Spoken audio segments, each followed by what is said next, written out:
Chapter 17. Prostration during Recital of Qur'an. Chapter 1. Prostrations during the recitation of the Qur'an. Narrated Abdullah bin Masud. The Prophet recited Surah Al-Najm 103 at Mecca and prostrated while reciting it, and those who were with him did the same, except an old man who took a handful of small stones or earth and lifted it to his forehead and said, "This is sufficient for me." Later on I saw him killed as a non-believer. Chapter 2. To prostrate during the recitation of Salat Tansil as Sajda, number 32.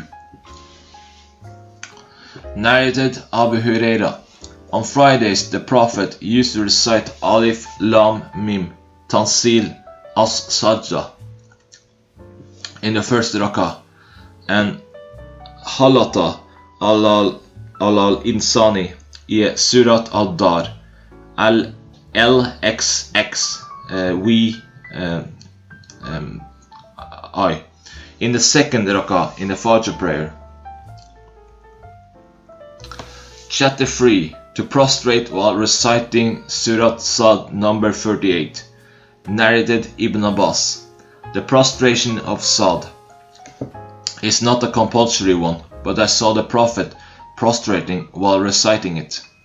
Chapter 4. The prostration in An-Najm number 53. Narrated Abdullah bin Masud. The Prophet recited Surah Al-Najm 53 and prostrated while reciting it, and all the people prostrated, and a man amongst the people took a handful of stones or earth and raised it to his face and said, "This is sufficient for me." Later on I saw him killed as a non-believer. Chapter 5. The prostration of Muslims along with al-mushrikun, and al-mushrik is najasun, impure, and does not perform ablution. Narrated Ibn Abbas. The Prophet I prostrated while reciting An-Najm, and with him prostrated the Muslims, the pagans, the jinns, and all human beings.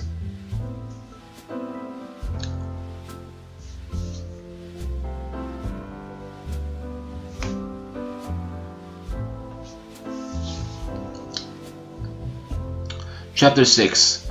Whoever recited the verses of prostration and did not prostrate. Narrated Atta bin Yasar. I asked Said bin Thabit about prostration, on which he said that he had recited An-Najm before the Prophet, yet he, the Prophet, had not performed a prostration.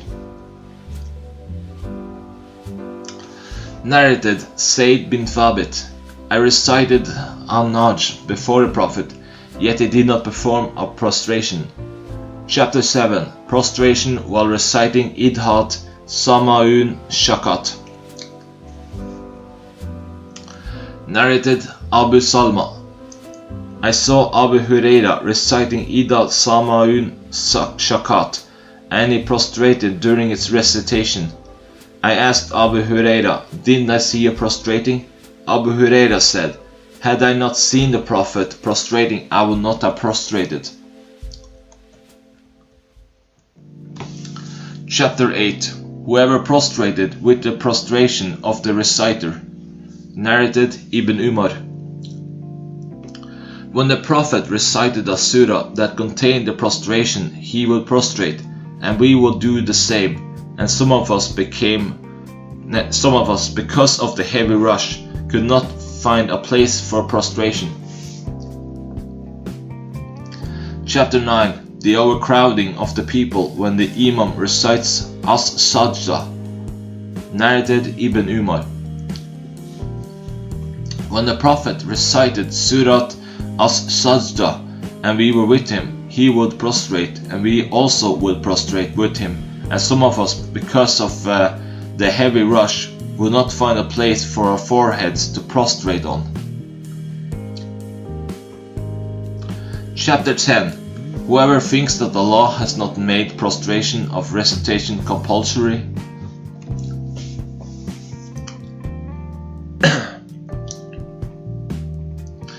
narrated Rabia. Umar bin al-Khattab recited Surat an-Nahl on a Friday on the pulpit, and when he reached the verse of Sajda, he got down from the pulpit and prostrated, and the people also prostrated. The next Friday, Umar bin al-Khattab recited the same surah, and when he reached the verse of Sajda, he said, O people, when we recite the verses of Sajda during the sermon, whoever prostrates does the right thing, yet it is no sin for the one who does not prostrate.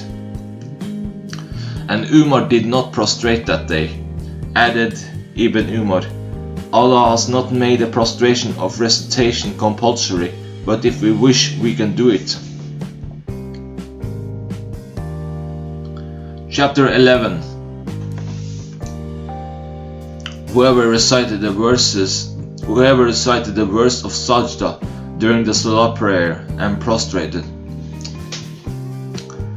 Narrated Abu Rafi.